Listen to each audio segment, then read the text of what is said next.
How to find peace inside a raging storm?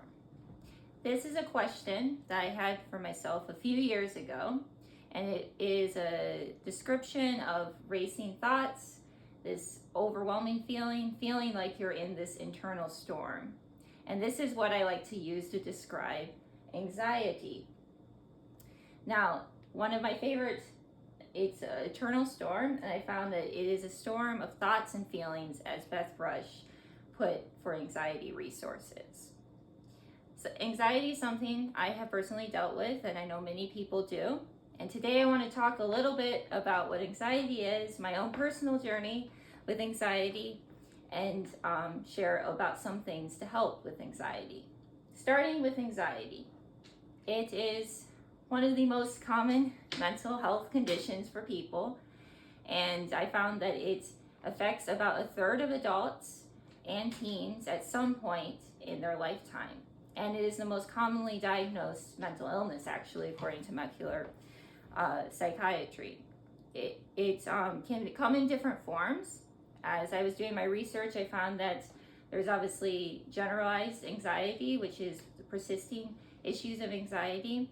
And then there is often different types of anxiety. There can be social anxiety, which is phobia of people, or panic disorder, which is more an intense version of anxiety, often coming out in what is known as panic attacks.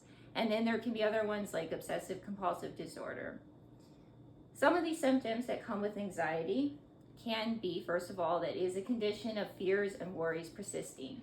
I found a really good quote from American Psychological Association. Everyone worries or feels nervous from time to time.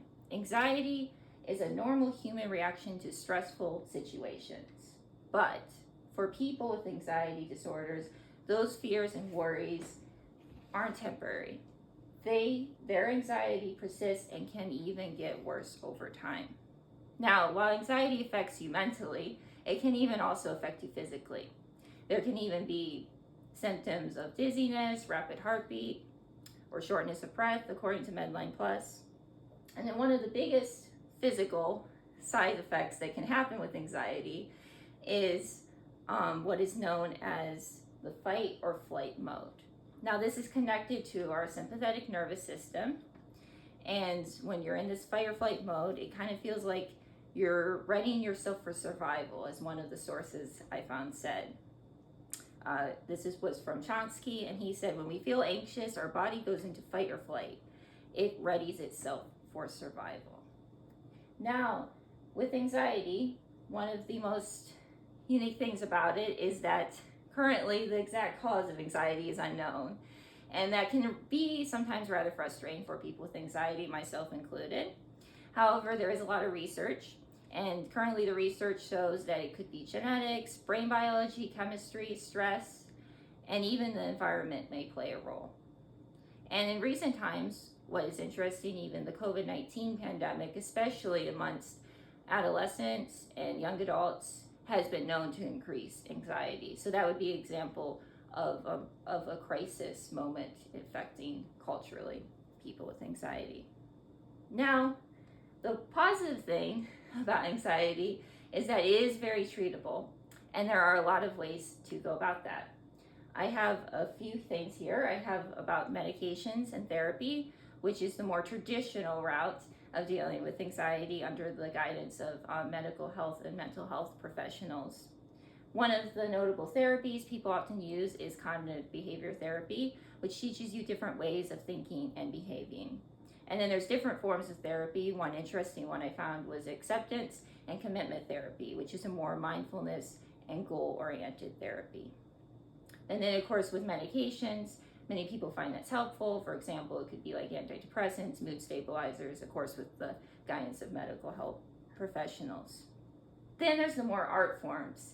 And this was one of the interesting ones to me to do a little research on. So I found some interesting research into actually music listening. And I'm a musician, so I found this very intriguing. And music listening actually had the most impact upon the physical side aspects of anxiety. Music listening has been linked to decreasing heart rate and blood pressure, and it may even modulate the stress response through decreasing cortisol levels. So that was a very fascinating thing to learn in my research.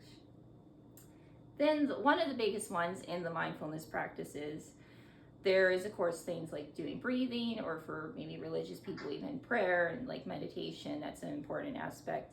But then also the internal like mindset you have. And I did some research into how self-compassion is a big aspect into creating a healthier mindset when it comes to approaching anxiety. And so there's been research done by Kristen Neff, who has a PhD. About 20 some years ago, she did research into self-compassion versus self-criticism. And she found there are three parts to that. There is self-kindness versus self-judgment, a sense of common humanity versus isolation, and then mindfulness over identification. And so especially with the kindness that you show yourself, that can change a lot, especially when you're dealing with something like anxiety. Now, I have my own personal journey with anxiety. I was diagnosed with anxiety and depression in 2022. And for me, it's both a mental and a physical aspect for me.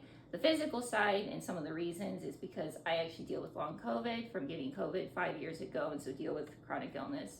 And about 3 years ago, it really affected me mentally. And so I ended up, especially with anxiety, I was dealing more with a panic disorder and was stuck in this fight or flight mode for a while.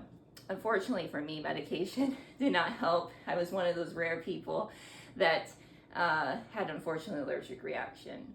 However, I have over the years, especially the past 3-ish years, really learned to show myself self-compassion.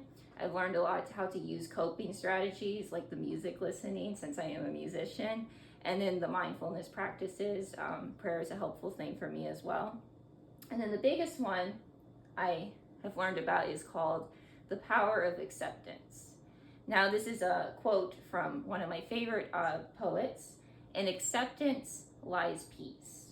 And now this was a poet that she lived, Amy Carmichael is her name, and she lived in India in the 19th and 20th century, early 20th century.